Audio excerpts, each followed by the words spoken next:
Një ngjarje e rëndë ka ndodhur në Gjorit të Bulqizës pas ditën e të enjtes ku 5 persona, konkretisht Xhaxhai me 2 nipa dhe 2 mbesat, ndërsa ishin futur për t'u larë në lumin Drin, i mori rrjedha e ujit.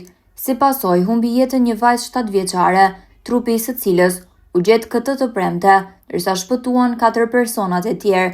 Kanë qenë familjarët ata që njoftuan policin për ngjarjen, ku vetëm pas ndërhyrjes së uniformave blu u bë i mundur shpëtimi i 4 prej tyre, por jo i vajzës së mitur.